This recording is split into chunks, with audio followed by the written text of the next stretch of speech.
Hi friends, welcome to A1 trader money. ఈరోజు topic వచ్చేసి psychology అనమాట. మోస్ట్ బోరింగ్ కాన్సెప్ట్ అనమాట ఇది. అసలు ఎక్కువ మంది చూడరు, దీన్ని ఎక్కువ పట్టించుకోరు. ఎందుకంటే ఇది ఒక బోరింగ్ కాన్సెప్ట్.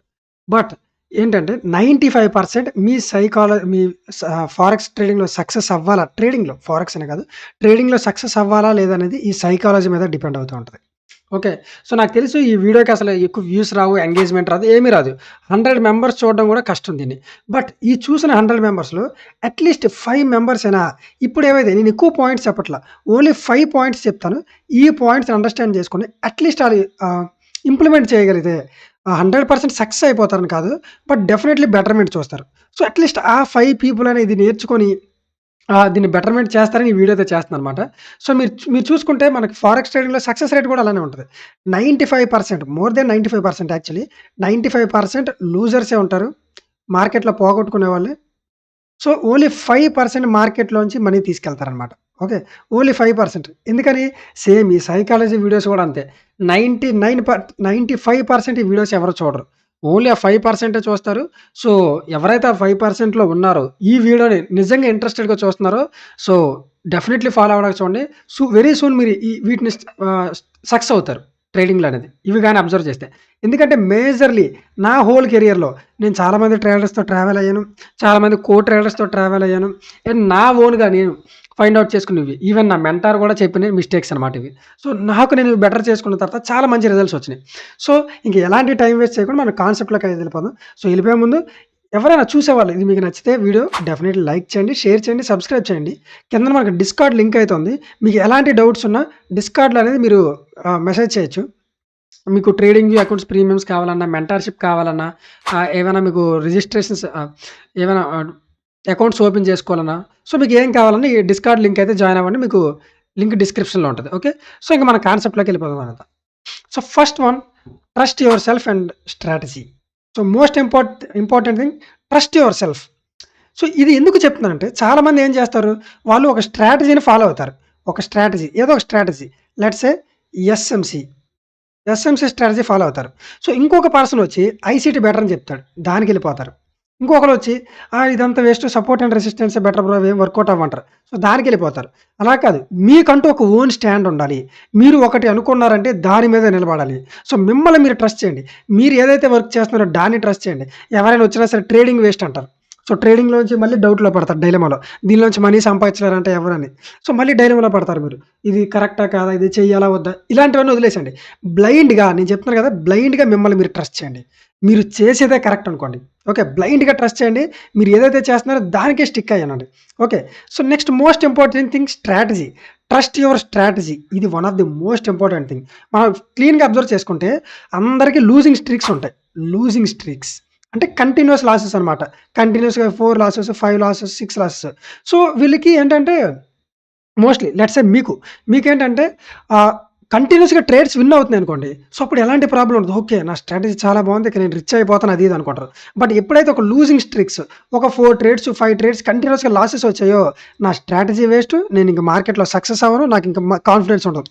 ఎగ్జాక్ట్‌లీ నాకు నేను అనుకున్న ఫీలింగ్స్ ఇవి.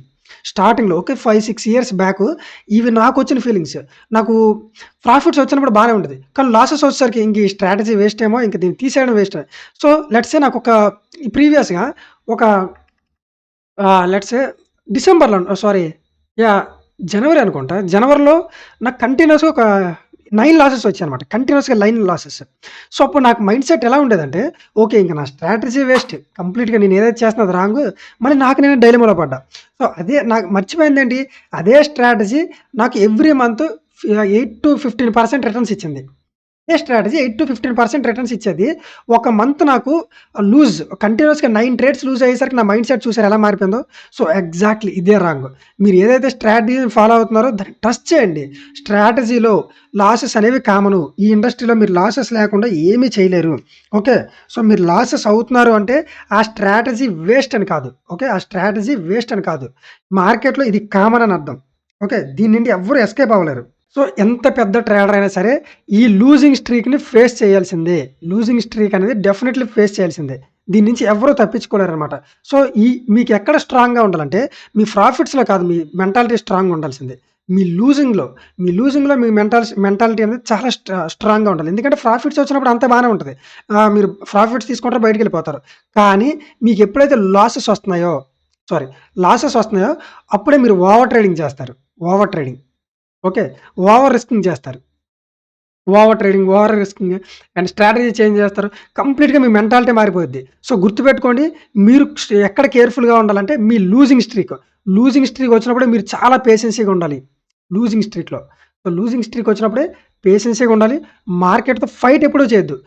మీ సిస్టమ్‌ని ఫాలో అయ్యి మీరు ఒక సిస్టమ్ పెట్టుకుంటారు కదా! ఆ సిస్టమ్‌ని ఫాలో అయ్యి దాంతోనే ఉండాలనమాట. సో, వెరీ ఇంపార్టెంట్ థింగ్ మార్కెట్‌లో విన్స్ కాదు ఇంపార్టెంట్. లూజింగ్ స్ట్రీక్‌ని ఎలా మీరు డీల్ చేశారనేది మీ హోల్ కెరీర్ అనేది డిపెండ్ అయ్యి ఉంటదనమాట. ఓకే. ఇది first thing. So, next thing వచ్చేసి స్టే అవే ఫ్రమ్ మనీ. అదేంటి బ్రో మనీ నుండి స్టే అవే అన్నావు. మనం వచ్చిందే మనీ కదండీ. సో, ఎగ్జాక్ట్‌లీ అందరూ వచ్చేది మనీ కోసమే. బట్ మనం మనీకి ఇక్కడ దూరంగా ఉండాలి. Stay closer to process. ప్రాసెస్‌కి దగ్గరగా ఉండాలి. మీరు ఏదైతే సిస్టమ్ పెట్టుకుంటారు కదా! ఒక ట్రేడింగ్ సిస్టమ్. సో, ఆ ప్రాసెస్‌ని ఫాలో అవ్వాలి. లెట్స్ సే నాకు నాకు ఈ 1 ఈ మంత్ ఒక 1,00,000 కావాలి. ఈ మంత్ ఒక 1,00,000 కావాలి. సో, అంటే మీకు 1,00,000 వచ్చేసేది. మీరేంటి? మీ క్యాపిటల్ ఏంటి? మీ ప్రాసెస్ ఏంటి? లెట్స్ సే మీరు 1% పర్ ట్రేడ్ అనుకుంటున్నారా? 2% పర్ ట్రేడ్ అనుకుంటున్నారా? లెట్స్ సే నేనైతే 0.5% తీసుకుంటాను నా క్యాపిటల్‌లో. సో, మీ సిస్టమ్ ఏంటి? మీరు ఎంత ఫాలో అవుతున్నారు? మీ రూల్స్ ఏంటి? ఎవ్రీథింగ్ మీ ప్రాసెస్‌ని ఫాలో అవ్వండి మీరు. మీరిక్కడొచ్చే మనీని ఫాలో అవ్వద్దు. సో, మీరు మనీని చూసి ఎప్పుడైతే వస్తున్నారో డెఫినైట్‌లీ మీరు లాస్ అయిపోతారు. ఎందుకంటే ఇక్కడ మనీయే ప్రతి దానికి ఒక కల్ప్రిట్ అనమాట. సో, ఆ మనీ మిమ్మల్ని ఎలా చేసుద్దంటే కంప్లీట్‌గా మీ మైండ్ సెట్‌ని మార్చేసిద్ది. ఓకే. సో, మీరెప్పుడైనా అబ్జర్వ్ చేశారో ధోని ఆయన నాకు చాలా ఇష్టం అనమాట ధోని. సో, ధోని ఎప్పుడు ఇంటర్వ్యూస్ చూస్తే ఆయన ఎప్పుడు అదే చెప్తారు. రిజల్ట్, రిజల్ట్ గురించి అసలు ఆలోచించొద్దు. Only process. ఆహ్, ఎందుకు మీరు కూల్‌గా ఎలా ఉంటారంటే ధోని చెప్పిన ఓన్లీ రీజన్ ఏంటంటే, నేను ఏ ఔట్‌పుట్ వస్తదో ఆలోచించను. జస్ట్ అక్కడ నేనేం చేయాలి వర్కు? నా ప్రాసెస్ ఏంటి? అదొకటే ఆలోచిస్తా. దెన్ రిజల్ట్ ఆటోమేటిక్‌గా అదే వచ్చేది. ఎయిదర్ పాజిటివ్ అయినా, నెగెటివ్ అయినా. నెగెటివ్ వస్తే మనం బెటర్ చేసుకోవాలి. పాజిటివ్ వస్తే ఓకే. గుడ్. ఓకే. సో, ఇక మీరెప్పుడు మనీ మీద ఫోకస్ చేయొద్దు. నేను ఫ్యూచర్‌లో అంత సంపాదించేస్తా, ఇంత సంపాదించేస్తా, లేకపోతే నాకు మంత్లీ ఎంత కావాలి, అంత కాదు. మీకొక సిస్టమ్ ఉండాలి. మీకొక ప్లానింగ్ ఉండాలి. ఓకే. నా క్యాపిటల్ అంత. రియాలిటీ అర్థం చేసుకోండి. ఓకే. రియాలిటీ. అంటే నా క్యాపిటల్ అంత, లేతే నా పొటెన్షియల్ అంత, లేతే నేను ఫాలో అయ్యే స్ట్రాటజీకి ఎన్ని ట్రేడ్స్ వస్తాయి per week or per month. ఈ ప్లానింగ్ అంతా మీరు అర్థం చేసుకొని ఆ ప్రాసెస్‌నే ఫాలో అవ్వండి. మనీ కోసం ఎప్పుడు రష్ చేయొద్దు. ఓకే. మనీ కోసం మీ ప్రాసెస్‌ని ఎప్పుడైనా రష్ చేశారా? అదే మీకు నెగెటివ్. సో, నాకు మనీ కావాలి కదా! నేను ఓవర్ ట్రేడింగ్ చేస్తా. లేతే ఈ వీక్ కొన్ని ట్రేడ్స్ ఎక్కువ తీసుకుంటా. ఏ ప్లస్ ట్రేడ్స్ తీసుకోకుండా మీరేం చేస్తారు? డమ్ ట్రేడ్స్ తీసుకోవడం. లెట్స్ సే ఒక రాంగ్ ట్రేడ్స్ తీసుకోవడం ఆర్ లో ప్రాబబిలిటీ ట్రేడ్స్ తీసుకోవడం ఇలాంటివి చేస్తారనమాట. నో. ఎగ్జాక్ట్‌లీ ఇక్కడే ట్రిప్ అయ్యేది మీరు. ఓకే. మీ ప్రాసెస్‌ని ఎప్పుడు రష్ చేయొద్దు. మీ ప్రాసెస్‌ని ప్రాసెస్ లాగే ఉంచండి. ఆ మనీ వన్ డే డెఫినెట్‌లీ వస్తది. ఆ ప్రాసెస్ కరెక్ట్ అయితే. ఓకే. మనీకి దూరంగా ఉండాలి. మీ ప్రాసెస్‌ని నమ్మండి. మీ బ్యాక్ టెస్టా, మీ అకౌంట్ ఫాలోయింగా, మీ ప్లానింగా ఏదైనా సరే మీ ప్రాసెస్‌కే దగ్గరుండాలి. సో, మీ మనీ వెనక పరిగెట్టారా అయిపోయారు మీరిక. దాని నుండి కష్టం బయటికి రావడం. Equity curve. ఇది మోస్ట్ ఇంపార్టెంట్ కాన్సెప్ట్ అనమాట. Equity curve. చాలామంది ట్రేడింగ్‌లోకి వచ్చినోళ్ళు ఎక్స్‌పెక్ట్ చేసేదేంటంటే మోస్ట్ ఇంపార్టెంట్ జాగ్రత్తగా వినండి. నా ప్రాఫిట్స్ ఎప్పుడు ఈరోజు $100, next trade $100, next trade $100, next trade $100, next trade $100. అంటే కంటిన్యూయస్‌గా ఈక్విటీ కర్వ్ ఎప్పుడైతే ఉందో అది అప్‌లోనే ఉండాలనుకుంటారు. ఓకే. అంటే నేను ఎప్పుడు చూసినా ఇది ప్రాఫిట్‌లోనే ఉండాలి. ఇది ఎప్పుడు అసలు కిందకి డ్రాప్ అవ్వకుండా పైకే ఉండాలనుకుంటారు. అది ఎక్కడా జరగదు. మనకి ఈక్విటీ కర్వ్ అంటే మన బ్యాలెన్స్ అనమాట. యాహ్! మీకు ప్రాఫిట్ అండ్ లాసెస్ అనమాట. ఈక్విటీ కర్వ్ చూపిస్తది. సో, మనకి ఎప్పుడు మన కర్వ్ కూడా ఎలా ఉంటదంటే మనకి ట్రేడింగ్ చార్ట్స్‌లోనే అనమాట. Up, down, up, down, expansion, correction, expansion, correction. మీరు ఎనీ బిగ్ ట్రేడర్ చూడండి. ఏ బిగ్ ట్రేడర్ చూసినా వాళ్ళ ఈక్విటీ కర్వ్ కంటిన్యూయస్‌గా ప్రాఫిట్స్‌లో ఉంటది. లెట్స్ సే నాదే చూపిస్తా మీకు. అంతెందుకు నాదే ఎగ్జాంపుల్ చూపిస్తా చూడండి ఇప్పుడు. సో, ఇది నా ఈక్విటీ కర్వ్ అనమాట. ఇది నా లైవ్ అకౌంట్. మీరు చూసుకుంటే ఇది ఎప్పటి నుండి ఎప్పటి వరకు చూడండి. ఇది డిసెంబర్ ఈ హోల్ ఇయర్ అనమాట ఇది. ఓకే. ఇది హోల్ ఇయర్. ఇది డిసెంబర్ 31 అనమాట. డిసెంబర్ 31 నుండి ఈరోజెంత అక్టోబర్ 2 కదా! సో, సెప్టెంబర్ 23 వరకు చూపిస్తుంది. ఓకే. హోల్ నా ఇయర్ అనమాట ఇది. సో, ఇది ఒకసారి అబ్జర్వ్ చేయండి. నా ఈక్విటీ కర్వ్ ఎలా ఉందనేది. మీరిక్కడ అబ్జర్వ్ చేస్తే ఎప్పుడు ఎవరి ఈక్విటీ కర్వ్ అంటే మీ ప్రాఫిట్స్ అనేవి ఇలా పైకి వెళ్తూనే ఉండవు. ఎప్పుడైనా మీవి ప్రాఫిట్స్ అండ్ లాసెస్ ఎలా ఉంటాయంటే చూడండి ఇక్కడ ఏమైందో. ఫస్ట్ నేను ఇనీషియల్ కొంత అమౌంట్ డిపాజిట్ చేశాను. మార్కెట్ పెరిగింది. దెన్ నాకు కొన్ని లాసెస్ వచ్చాయి. మళ్ళీ ఫాల్ అయ్యా. మళ్ళీ కొంచెం పెరిగింది. దాని తర్వాత కొన్ని ఫ్లాట్ ట్రేడ్స్ వచ్చాయి. మళ్ళీ అగైన్ ప్రాఫిట్ వచ్చింది. మళ్ళీ అగైన్ లాసెస్ వచ్చాయి. మళ్ళీ అగైన్ ప్రాఫిట్ వచ్చింది. మళ్ళీ అగైన్ లాసెస్ వచ్చాయి. సో, చూసారా ఈక్విటీ కర్వ్ ఎలా ఉందో? సో, మళ్ళీ అగైన్ ప్రాఫిట్స్ రికవర్ చేశాను. ఒక చిన్న లాస్ వచ్చింది. అగైన్ ప్రాఫిట్ వచ్చింది. ఇంత షార్ప్‌గా ఫాల్ అయిందంటే ఇది విత్‌డ్రా విత్‌డ్రా అది. అంటే ఒకేసారి విత్‌డ్రా చేస్తే ఇంత షార్ప్ ఫాల్ ఉంటది. సో, మళ్ళీ ఏమైంది? ఈ చిన్న చిన్న లాస్. మళ్ళీ ఇక్కడ స్టార్ట్ అయినప్పుడు ఏమైంది? అగైన్ కొంత లాస్ వచ్చింది. ఓకే. మళ్ళీ రికవర్ చేశాను. మళ్ళీ లాస్ వచ్చింది. మళ్ళీ ప్రాఫిట్‌లోకి వెళ్ళాను. మళ్ళీ ఫ్లాట్ అయింది. మళ్ళీ ప్రాఫిట్‌లోకి వెళ్ళాను. మళ్ళీ లాస్ వచ్చింది. మళ్ళీ ప్రాఫిట్‌లోకి వెళ్ళాను. ఇది రీసెంట్‌గా నేను విత్‌డ్రా చేసిందనమాట. అందుకే మీకు ఒక షార్ప్ ఫాల్ ఉంటదనమాట. సో, ఎప్పుడు మీకు అర్థమైంది ఏంటంటే ఈక్విటీ కర్వ్ ఎప్పుడు ఇలా ఉండదనమాట. మీరు కంటిన్యూస్‌గా ప్రాఫిట్, ప్రాఫిట్, ప్రాఫిట్, ప్రాఫిట్ అనుకుంటూ చేయలేరు. మీరెప్పుడు profit, loss, profit, loss, profit, loss. So, ఓవరాల్‌గా మీరు ప్రాఫిట్‌లో ఉన్నారా లేదా చూసుకోవాలి. ఓవరాల్‌గా ఎండ్ ఆఫ్ ది 3 మంత్స్ గాని, ఎండ్ ఆఫ్ ది 6 మంత్స్ గాని, ఎండ్ ఆఫ్ ది ఇయర్ గాని మీరు ప్రాఫిట్‌లో ఉన్నారా ఆర్ లాస్‌లో ఉన్నారా అనేది చూసుకోవాలి తప్ప మీరు మీరు కంటిన్యూస్‌గా ఎక్స్‌పెక్ట్ చేశారంటే అది జరగదు మార్కెట్‌లో. ఇది రియాలిటీ. ఇది మీ మైండ్‌లో పెట్టుకోవాలనమాట. ఇది చాలా ఇంపార్టెంట్. అందుకు నా ఓన్ ఇది నా పర్సనల్ అకౌంట్ అనమాట. ఇది నా లైవ్ అకౌంట్. సో, అందుకు మీకు ఇది ఇంత ఇంపార్టెంట్‌గా చూపిస్తుందనమాట. సో, దీనికైతే స్టిక్ అయ్యానండి. So, right. మీకు అర్థమైంది కదా! సో, ఎవ్వరికి ఎనీ బిగ్ ట్రేడర్ చూడండి కంటిన్యూస్‌గా ఎవరికీ ప్రాఫిట్స్ ఉండవు. సో, ఏ పర్సన్‌కి కూడా కంటిన్యూస్‌గా ఈక్విటీ కర్వ్ అనేది అప్‌లో ఉండదు. ప్రతి ఒక్కళ్ళు అప్ డౌన్ అయిన వాళ్ళే. సో, అదైతే గుర్తుపెట్టుకోండి. మీకేదో లాసెస్ వస్తుంది కదా అని చెప్పి మీ స్ట్రాటజీ బ్యాడ్ అని కాదు. గుర్తుపెట్టుకోండి. మీకు లాస్ వచ్చిందంటే మీరు ఏం మిస్టేక్ ప్రతిసారి అందరూ కామన్‌గా చేసే మిస్టేక్ ఏంటంటే ఒక లాస్ వచ్చిందనుకోండి. లాస్ వస్తే ఇందులోని ఏం మిస్టేక్ చేశానని వెతుకుతారనమాట. అది మంచిదే కాదనట్లేదు. కానీ లాస్ వచ్చిందంటే మీరు మిస్టేక్ చేస్తున్నారని కాదు. 100% మీరు అక్కడ మిస్టేక్ చేశారని కాదు. కొన్నిసార్లు కరెక్ట్ చేసినా కూడా లాస్ వస్తది. కొన్నిసార్లు రైట్ చేసినా కూడా కొన్నిసార్లు కరెక్ట్ చేసినా కూడా లాస్ వస్తది. కొన్నిసార్లు రాంగ్ చేసినా కూడా ప్రాఫిట్ వస్తది. ఓకే. రాంగ్ చేసినా కూడా ప్రాఫిట్ వస్తది. సో, మార్కెట్‌లో ఈ 2 థింగ్స్ కూడా ఉంటాయి. మీరు గుర్తుపెట్టుకోవాల్సింది ఏంటంటే మీ ప్లానింగ్ ఏదైతే మీరు ఫాలో అయ్యారా లేదా? మీరు సర్టెన్ రూల్స్ పెట్టుకుంటారు కదా! ఓకే. నేను ఈ ట్రేడ్‌ని ఇలా అయితేనే వర్కౌట్ చేస్తా. ఇక్కడే ఎంట్రీ అవుతా. ఇక్కడే ఎగ్జిట్ అవుతా. ఓకే. ఇక్కడే నా స్టాప్ లాస్. ఇక్కడే నా టేక్ ప్రాఫిట్. ఇలా మీరు ఫిక్స్‌డ్‌గా కొన్ని పెట్టుకుంటారు కదా! ఓకే. మీ రూల్స్ అన్నీ మీరు సాటిస్ఫై అయ్యేవాళ్ళే చూసుకోండి. లెట్స్ సే నేను ఈ సెషన్‌లోనే ఎంటర్ అవుతా. ఓకే. ఈ క్యాండిల్ ఫార్మ్ అయితే ఎంటర్ అవుతా. ఇలాంటివన్నీ మీరు పెట్టుకున్నారా లేదో చూసుకోండి. అంతే తప్ప మీకు లాస్ వచ్చిందంటే దాని అర్థం మీరు ప్రతిసారి మిస్టేక్ చేస్తున్నారని కాదు. మార్కెట్‌లో లాసెస్ అనేవి కామన్. అండ్ అది మార్కెట్ డెసిషన్ అనమాట. అది లాస్ ఆర్ ప్రాఫిట్ అనేది మార్కెట్ డెసిషన్. ఆ మార్కెట్ పైకి వెళ్ళాలా? కిందకి వెళ్ళాలా? అనేది. Okay. So, last important thing ఏంటంటే ఫేజెస్ ఆఫ్ ట్రేడర్. ఇది వెరీ ఇంపార్టెంట్ బ్రదర్. ఇక్కడ చాలామంది చేసేదేంటంటే మీరు అర్థం చేసుకోవాల్సిన ఫేజెస్ ఏంటంటే మీరు బిగినరా? లాసెసే ఉంటాయి గుర్తుపెట్టుకోండి. మీరు బిగినర్ అయితే లాసెస్ ఉంటాయి. ఎందుకంటే మీకు ఎలాంటి ఎక్స్‌పీరియన్స్ లేదు. మీరు అమెచ్యూర్ కాబట్టి మీరు అన్ని మిస్టేక్స్ ఎక్కువ చేస్తారు. మీరు ఇంటర్మీడియేట్ లెవెల్‌లో ఉంటారా? ఇంటర్మీడియేట్ లెవెల్‌లో ఉన్నారా? మీకు బ్రేక్ ఈవెన్‌లో ఉంటారు. చాలా టైం ఫేస్ చేస్తారు దీన్ని మీరు. చాలా టైం ఫేస్ చేస్తారు బ్రేక్ ఈవెన్. పర్సనల్‌గా నేను ఎక్కువ ఈ టైంని ఫేస్ చేశా పర్సనల్‌గా. సో, నేను ఈ ఈ ఈ టైంలో ఏదైతే నా మెంటాలిటీ ఉందో అదే నన్ను సేవ్ చేసింది ఈరోజు. సో, ఇంటర్మీడియేట్ లెవెల్‌లో ఉన్నప్పుడు ఎప్పుడు బ్రేక్ ఈవెన్‌లో ఉంటారు. మీకు ప్రాఫిట్స్ ఎక్కువ కనిపించవనమాట. మీకు మీరే అంటే క్వెషన్ చేసుకోవడం మొదలు పెడతారు. ఏంటి నేను బ్రేక్ ఈవెన్‌లో ఉన్నాను ఆర్ లైట్‌గా లాసెస్‌లో ఉన్నాను. సక్సెస్ అవుతానా లేదా అని మీకు 100 సార్లు అనిపిస్తది. ట్రస్ట్ చేయండి. ఇదొక ఇక్కడి నుండి ఈ స్టేజ్ గాని మీరు దాటగలిగితే నెక్స్ట్ మీరు ప్రొఫెషనల్ లెవెల్‌కెళ్తారు. అంటే ప్రాఫిట్ అనమాట. మీరు ప్రొఫెషనల్ లెవెల్ అంటే కోట్లు సంపాదించడం కాదు. ఓకే. ప్రాఫిట్.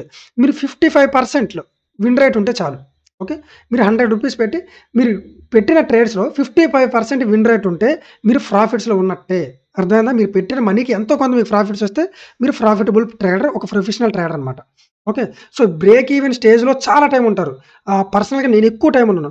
సో, దీనిలోనే మీరు పేషెన్స్‌గా ఉండాలి. మీ మైండ్ సెట్ అనేది చాలా అంటే చాలా ఇంపార్టెంట్ ఈ టైంలోనే. మీరు ట్రిప్ అవ్వకూడదనమాట. మీరు మార్కెట్ కండిషన్స్‌కి మీరు ఎక్కడ ట్రిప్ అవ్వకూడదు. మార్కెట్ కండిషన్ ట్రిప్ అయ్యారా మీరు మార్కెట్‌లోంచి బయటికెళ్ళిపోతారు. ఇక్కడ మీరు స్ట్రాంగ్‌గా ఉండు. ఓకే. నా స్ట్రాటజీ నా ప్లానింగ్ ఏదైతే ఉందో అది వర్కౌట్ అవుతుంది. ఇంకా బెటర్ అవుతున్న కొద్దీ ఒక స్టేజ్ వచ్చేద్దనమాట. Profitable stage. ఇంటర్మీడియేట్ తర్వాత నెక్స్ట్ వచ్చే స్టేజే ఈ ప్రొఫెషనల్ ప్రాఫిటబుల్ స్టేజ్. దీనికోసం వెయిట్ చేయండి. ఇక్కడ మీ మైండ్ సెట్ అనేది చాలా స్ట్రాంగ్‌గా ఉండాలి. ఎందుకు అంటే మీరు చూసుకుంటే ఎందుకు? ఇది చెప్పే ముందు fear. Most important thing fear. ఇదొక పెద్ద రెడ్ మార్క్ అనమాట అందరికి. ఫియర్. సో, నా రైటింగ్ కొంచెం బ్యాడ్ ఉంటే కొంచెం అడ్జస్ట్ చేసుకోండి. ఫియర్. సో, చాలామంది నాకు కామన్‌గా అడిగేదేంటంటే, బ్రో నాకు ట్రేడ్ ప్లేస్ చేయాలంటే భయమేస్తుంది. నాకెక్కువ ఫియర్ ఫేస్ చేయలేకపోతున్నాను. ఫియర్‌తో ఏం చేస్తున్నానంటే, అయితే రాంగ్ ట్రేడ్‌లో ఎంటర్ అయిపోతున్నాను. సో, రాంగ్ ట్రేడ్‌లో ఎంటర్ అవుతున్నాను ఫియర్ వల్ల. సెకండ్ థింగ్ ఆ ఫియర్‌తో ట్రేడ్ ఎంటర్ అవ్వలేకపోతున్నాను ఒక్కొక్కసారి. సో, అప్పుడేమవుతుంది ట్రేడ్ ఎంట్రీ మిస్ అయిపోతున్నాను. Trade enter. సో, ఇదైతే అవ్వలేకపోతున్నాను అంటున్నారు. సో, దీనికి సింపుల్ సొల్యూషన్ బ్రదర్. మీకెందుకు ఫియర్ వస్తుందంటే, మీరు మీ స్ట్రాటజీ ఇనఫ్ బ్యాక్ టెస్ట్ చేశారా లేదా? Enough back test. ఏంటి ఇనఫ్ బ్యాక్ టెస్ట్ అంటే? అంటే మీరొక ట్రేడ్ ఎగ్జిక్యూట్ చేయాలంటే, ఆ ట్రేడ్ మీరు రైట్ అనుకుంటేనే కదా ఎగ్జిక్యూట్ చేస్తారు. ఓకే. నా రూల్స్ అన్నీ మీట్ అయ్యాయి. ఇది ఆల్రెడీ ప్రీవియస్‌గా ఇలాంటి సెటప్ నేను చాలా సార్లు చూసాను. సో, ఇది నాకు తెలుసు. ప్రాఫిటబుల్‌గా వెళ్ళడానికి ఎక్కువ ఛాన్స్ ఉన్నాయి. మీ పర్సనల్ డేటా ప్రకారం. ఎక్కువ ఛాన్సెస్ ఉన్నాయి మీకు ప్రాఫిట్‌లో వెళ్ళడానికి. అనుకున్న ట్రేడే కదా మీరు ఎంట్రీ చేస్తారు. అదే మీరు ఆ ట్రేడ్‌ని కాన్ఫిడెంట్‌గా ఎంటర్ అవ్వలేకపోతున్నారంటే దాని అర్థం ఏంటి? మీరు enough back test or practice చేయలేదు. ఓకే. మీకు దగ్గర enough back test or practice లేకపోవడం వల్లే మీరు ఆ ట్రేడ్ అనేది కాన్ఫిడెంట్‌గా లేరు. సో, అందుకు మీరు ట్రేడ్ అనేది ఎగ్జిక్యూట్ చేయలేకపోతున్నారు. అదే మీరు enough back test and practice చేస్తే మీకు ఈ ప్రాబ్లమ్ రాదు. ఓకే. ఇవన్నీ నేను పర్సనల్‌గా ఫేస్ చేసినవన్నమాట. ఇవన్నీ నేను పర్సనల్‌గా ఫేస్ చేసినవి. సో, మీరు ఫస్ట్ చేయాల్సిందేంటంటే మీ స్ట్రాటజీ మీద కాన్ఫిడెన్స్ తెచ్చుకోవడం. Confidence on your strategy. Me strategy ఏదైతే ఉందో దాని మీద కాన్ఫిడెన్స్ తెచ్చుకోవాలన్నమాట. సో, ఎప్పుడైతే మీ స్ట్రాటజీ మీద కాన్ఫిడెన్స్ వచ్చిందో, ఆటోమేటిక్‌గా ఈ ఫియర్ అనేది ఈజీగా పోతుంది. యాజ్ యూజువల్ మీ స్ట్రాటజీ మీద ఎంత కాన్ఫిడెన్స్ ఉన్నా బిగినింగ్ ఒక 5-10 ట్రేడ్స్ వరకు మీకు కొంచెం ఫియర్ ఉంటదనమాట. ఎందుకంటే మీరు అప్పుడే రియల్ ట్రేడింగ్‌లోకి ఎంటర్ అయ్యారు. ఓన్ మనీ పెడతారు. కొంచెం ఫీల్ అయితే ఉంటది. మోస్ట్‌లీ ఒక 5-10 ట్రేడ్స్ వరకు. సో, అంతకు మించి మీకైతే ఈ ట్రేడ్ ఉండదనమాట. బట్ మీకు ఎక్కువ టైం ఈ ఫియర్ అనేది సస్టైన్ అవుతుందంటే, మీరు ఏదైతే బ్యాక్ టెస్ట్ చేశారో ఆర్ మీ స్ట్రాటజీ ఏదైతే ఉందో మీకు కాన్ఫిడెన్స్ లేనట్టు. మీరు వెళ్లి బ్యాక్ టెస్ట్ చేసుకొని ఆ స్ట్రాటజీని అయితే కాన్ఫిడెన్స్ తెచ్చుకోండి. మీరు బ్యాక్ టెస్ట్ ఎలా అంటే ఓకే. ఆ ప్యాటర్న్ చూడగానే మీకు అర్థం అవ్వాలంట. ఒక ప్యాటర్న్ చూసారంటే ఓకే. ఈ ప్యాటర్న్ నేను మల్టిపుల్ టైమ్స్ చూసాను. ఇది majority of the chances profit hit అవ్వడానికి ఛాన్సెస్ ఉన్నాయి. ఇలా మీ వే ఆఫ్ థింకింగ్ మారిపోవాలనమాట. ఓకే. ఈ ప్యాటర్న్ నేను ఎప్పుడు చూడలేదు. నాకింత కాన్ఫిడెంట్‌గా లేదు. సో, నేను ఈ ట్రేడ్ తీసుకోను. ఇలా మీ వే ఆఫ్ థింకింగ్ ఎప్పుడైతే చేంజ్ అవుద్దో డెఫినైట్‌లీ మీకు ఫియర్ అనేది పోద్ది. Okay. So, next last one over trading and over risking. ఇది, ఇది ఎక్కువ మంది అడిగేది. ఓవర్ ట్రేడింగ్ నేను కొత్తగా పెన్ టాబ్లెట్ అయితే తీసుకున్నానన్నమాట. సో, నాకిది అలవాటు అవ్వడానికి కొంచెం టైం పడుతుంది. అందుకు నా రైటింగ్ అనేది పర్ఫెక్ట్‌గా రావట్లేదన్నమాట. Over trading and over risking. So, దీనికి నేనిచ్చే సజెషన్ ఏంటంటే, ఫస్ట్ ఆఫ్ ఆల్ కొంచెం ఓవర్ ట్రేడింగ్ తగ్గించాలంటే హైయర్ టైమ్ ఫ్రేమ్ స్టిక్ అవ్వమంటాను. ఓకే. ఎందుకంటే చాలామంది ఇది కంట్రోల్ చేసుకోలేరు. హైయర్ టైమ్ ఫ్రేమ్ స్టిక్ అయితే ఏంటంటే, మీకు ఎక్కువ ట్రేడ్స్ దొరకవనమాట. ఎక్కువ ట్రేడ్స్ దొరకవు. లిమిటెడ్ ట్రేడ్స్ దొరుకుతాయి. సో, అప్పుడేంటి మీరు ఓవర్ ట్రేడింగ్ చేసే ఛాన్స్ ఉండదనమాట. లిమిటెడ్ ట్రేడ్స్ దొరుకుతాయి. సో, దానికన్నా మోస్ట్ ఇంపార్టెంట్ థింగ్ ఏంటంటే ఓవర్ ట్రేడింగ్. ఎందుకు over trading and over risking చేయకూడదు? మీరు అబ్జర్వ్ చేస్తే నేను చాలా సార్లు చాట్ జీపీటీతో ట్రేడ్ చేశా. ChatGPT. ఇదొక్క మీకు ఎగ్జాంపుల్ ఇస్తా. నేను చాలా సార్లు చాట్ జీపీటీతో ట్రేడ్ చేశానన్నమాట. చాట్ జీపీటీతో అయితే ట్రేడ్ చేశా. సో, చాట్ జీపీటీతో ట్రేడ్ చేస్తే దానికి నేనేం చెప్పానంటే, "నువ్వు ఎలాంటి స్ట్రాటజీ ఫాలో అవ్వద్దు, ఏం ఫాలో అవ్వద్దు. నీకు నార్మల్‌గా రెగ్యులర్‌గా ఒక ఫార్మాట్‌లో ఈ స్పెసిఫిక్ టైమ్‌లో, ఈ స్పెసిఫిక్ టైమ్‌లో ఒక స్పెసిఫిక్ ట్రేడ్ ఇచ్చేసేయి. నువ్వు ఎలాంటి స్ట్రాటజీ ఫాలో అవ్వద్దు. సింపుల్‌గా ఒక బ్లైండ్ ట్రేడ్ ఇచ్చేసేయి ఎవ్రీ డే" అని చెప్తే నాకు కంటిన్యూయస్‌గా ఒక 1 వీక్ ఒకటే టైమ్‌లో, సేమ్ ఒక బయింగ్ సిగ్నల్సే ఇచ్చిందనమాట. అందులో స్ట్రేంజ్‌గా 48% విన్ రేట్ వచ్చింది. 48% win rate. 52% lose rate. Almost ఇదొక బ్రేక్ ఈవెన్ అనమాట. అంటే మనకు మనీ పోలేదు, రాలేదు. Break even. అంటే మీకు ఎలాంటి స్ట్రాటజీ లేకపోయినా కూడా మీరు బ్రేక్ ఈవెన్‌లో ఉండగలుగుతున్నారు. మీ మనీ పోవట్ల. బట్ మీరేం చేస్తున్నారు? మీరు ఈ over trading and over risking చేయడం వల్ల మీ మనీ పోగొట్టుకుంటున్నారు. ఎంత పెద్ద మిస్టేక్ అది. Over trading and over risking అనేది. సో, మీకు ఏ స్ట్రాటజీ లేకపోయినా కూడా మీరు రాండమ్‌గా ప్రతిరోజు పొద్దున్నొచ్చి 9:00కి బై తీసుకున్నా కూడా మీరు బ్రేక్ ఈవెన్‌లో ఉంటున్నారు. బట్ మీరు over trading and over risking ఏదైతే నాకు స్ట్రాటజీ తెలుసు. నేను వర్కౌట్ చేయగలను over trading and over risking చేస్తున్నారో అక్కడ లాస్ అవుతున్నారు. ఓకే. సో, మనం బ్రేక్ ఈవెన్‌లో ఉండాలంటే జస్ట్ మనం ఒక సో, మనం బ్రేక్ ఈవెన్‌లో ఉండాలంటే మనం over trading and over risking ఆపేస్తే చాలు. ఆటోమేటిక్‌గా మీరు బ్రేక్ ఈవెన్‌కొచ్చేస్తారు. సో, మనం ఈ స్ట్రాటజీ, ఈ సైకాలజీ, ఈ డిసిప్లిన్ ఇది అంతా ఫాలో అయ్యేది ఈ ప్రాఫిట్స్ కోసం. ఓకే. ప్రాఫిట్స్ కోసం. ఈ డిసిప్లిన్ ఇవన్నీ ఫాలో అయ్యేది మనం ప్రాఫిట్స్ కోసం. ఓకే. సో, మీరు బ్రేక్ ఈవెన్‌లో ఉండాలంటే ఈ 2 ఆపేస్తే చాలు మీరు బ్రేక్ ఈవెన్‌లో ఉంటారు. అదే మీకు ప్రాఫిట్స్ కావాలంటే స్ట్రాటజీ పర్ఫెక్ట్‌గా ఉండాలి, సైకాలజీ పర్ఫెక్ట్‌గా ఉండాలి, డిసిప్లిన్డ్‌గా ఉండాలి మీరు. సో, ఈ 4 థింగ్స్ ఇక్కడ చెప్పిన 4 points and over trading and over risking, ఈ ఫియర్ వీటిని గాని మీరు దాన్ని దాటి రాగలిగితే డెఫినెట్‌లీ సక్సెస్ అవుతారు. ఇప్పుడు వరకు ఈ వీడియో ఎవరైతే చేశారో డెఫినెట్‌లీ చూడండి. మీరు ఇప్పటి వరకు ఒక సైకాలజీ వీడియోని ఎంతసేపు చూసారంటే మీరు రియల్లీ సీరియస్‌గా ఉన్నట్టు ట్రేడింగ్‌లో. ట్రస్ట్ మీ, మీరు వీటిని ఫాలో అయ్యి చూడండి. మీ దానిలో 100% సక్సెస్ అయిపోతారని ఉండదు. ఒకటి ఫాలో అయితే 100% సక్సెస్ అయిపోతారని ఎక్కడ ఉండదు. డెఫినిట్‌గా బెటర్‌మెంట్ చూస్తారు. మీ వే ఆఫ్ థింకింగ్‌లో బెటర్‌మెంట్ చూస్తారు. లాస్ట్‌గా ఇదొక దీన్నేమంటారు? ఒక మంత్రం అనుకోండి. నేను ఒక మంత్రం అయితే ఇస్తాననమాట. సో, అది ఫాలో అవ్వడానికి ట్రై చేయండి. చాలా మంచి రిజల్ట్స్ వస్తాయి. చాలా అంటే చాలా మీ సైకాలజీ అనేది మంచి లెవెల్‌లో ఉంటది. మీరు ఈ ఒక్క మంత్రం ఫాలో అవ్వడానికి ట్రై చేయండి. మీ సైకాలజీ మంచి లెవెల్‌లో ఉంటది. యాహ్! చెప్తాను చూడండి. సో, అదేంటో చూసుకుంటే మనం majority of the times face చేసేదేంటంటే either losses or no trades. ఈ ఈ 2 ప్రాబ్లమ్స్ ఎక్కువుంటాయనమాట. కంటిన్యూయస్‌గా ట్రేడ్స్ దొరకకపోవడం ఆర్ లాసెస్ రావడం. ఈ 2 కూడా మన మైండ్ ట్రిగ్గర్ చేసేస్తాయి. ఈ 2 కూడా. మనకు లాసెస్ ఎక్కువొచ్చినా కూడా మనం మిస్టేక్ చేయడానికి ఛాన్సెస్ ఉంటది. ట్రేడ్స్ ఎక్కువ లేకపోయినా కూడా ఓకే. ఏంటి నాకు అందరికి ట్రేడ్‌లు రోజు చేస్తున్నాను. నాకు ట్రేడ్స్ లేవు. ఇలాంటి టైంలో కూడా మీ సైకాలజీ ఎఫెక్ట్ అయ్యే ఛాన్స్ ఉంటది. సో, నేను ఒక్క మంత్రం అయితే చెప్తానంట. మీకు ఇంగ్లీష్‌లో చెప్తాను చూడండి. సో, చిన్న గ్రామర్ మిస్టేక్స్ ఉంటే పట్టించుకోవద్దు. సో, ఇది నాకు మెంటార్ చెప్పారు. సో, నేను ఇయర్స్‌గా ఇదే ఫాలో అవుతున్నాను. ఓకే. సో, లెట్స్ సే మీకు కంటిన్యూయస్‌గా లాసెస్ వచ్చాయి లేదా ట్రేడ్స్ లేవు. అప్పుడు మీరు ఎలా ఉండాలంటే ఎగ్జాక్ట్‌లీ నేను ఒకసారి ఇంగ్లీష్‌లో చెప్తుంది. This is where the market exactly test your patience. Mind set and psychology should be strong. Fix in your mind that past trades can will not affect me, will not take any effect on me. Say yourself, I will not rush myself because I missed previous trades or not getting any trades. I'm strong and I know my strategy very well and I will wait patiently for next trade like a cheetah. అంటే దీని అర్థం ఏంటంటే ఇప్పుడు ఎప్పుడైతే కంటిన్యూయస్‌గా losses or no trades వస్తున్నాయో అప్పుడు మీ మైండ్‌కి మీరు చెప్పుకుంటున్నారంట. ఓకే. ఇది కదా నేను నా సైకాలజీ పర్ఫెక్ట్‌గా ఉండాల్సిన టైం. నా పేషెన్సీ పర్ఫెక్ట్‌గా ఉండాల్సిన టైం. నాకు ట్రేడ్స్ లేవు కదా! లాసెస్ వస్తున్నాయి కదా! అని చెప్పి నా సైకాలజీ నాకెక్కడ డిస్టర్బ్ అవ్వకూడదు. నాకు తెలుసు నేను వెరీ స్ట్రాంగ్. మీ మైండ్‌లో ఫిక్స్ చేసుకోండి. ఈ ట్రేడ్స్ గాని, ఇప్పుడు ఏదైతే జరుగుతున్న సిట్యుయేషన్ గాని, ఆర్ ప్రీవియస్‌గా వచ్చిన లాసెస్ గాని ఎలాంటి ఎఫెక్ట్ నా మీద చూపించవు. మీకు మీరు చెప్పుకోవాలనమాట. నా ప్రాసెస్‌ని నేను రష్ చేయను. నాకు ట్రేడ్స్ లేవు, లాసెస్ వస్తున్నాయి కదా! Over trading are over risking అనేది నేను చెయ్యను. నాకు తెలుసు నేను చాలా స్ట్రాంగ్ అండ్ నా స్ట్రాటజీ గురించి నాకు చాలా తెలుసు. నాకు చాలా బాగా తెలుసు. నేను దాన్ని చాలా ప్రాక్టీస్ చేశాను. నేనిప్పుడు ఎలా వెయిట్ చేస్తానంటే ఒక చీతలాగా, ఒక జింక దొరకడానికి ఒక పులి ఎలా వెయిట్ చేస్తదో, ఎంత పేషెన్సీగా వెయిట్ చేస్తదో, అలా నా ఏ ప్లస్ ఏమంటారు? హై ప్రాబబిలిటీ ట్రేడ్ కోసం అంతలా వెయిట్ చేస్తా. ఇది మీకు మీరు చెప్పుకోవాల్సింది. ఓకే. మీకు మీరు చెప్పుకోవాల్సింది. మీ స్ట్రాటజీ గురించి నాకు తెలుసు. నేను దీన్ని బ్యాక్ టెస్ట్ చేశాను. డెఫినైట్‌లీ నా స్ట్రాటజీ నాకు ఇప్పుడు లాసెస్ ఇవ్వచ్చేమో, తర్వాత రిటర్న్స్ ఇస్తది. ఇప్పుడు ట్రేడ్స్ లేవేమో, నా ట్రేడ్ వచ్చినప్పుడు మాత్రం డెఫినైట్‌లీ హిట్ అవుద్ది. ఇలాంటి టైంలో నేను స్ట్రాంగ్‌గా ఉండాలి అని మీ మైండ్‌కి మీరు చెప్పుకోండి. డెఫినైట్‌లీ మీరు సక్సెస్ అవుతారు. సో, ఐ హోప్ మీకు ఈ వీడియో నచ్చిందనుకుంటున్నాను. ఈ వీడియో నచ్చితే డెఫినైట్‌లీ లైక్ చేయండి, షేర్ చేయండి, సబ్స్క్రైబ్ చేయండి. Thank you for watching.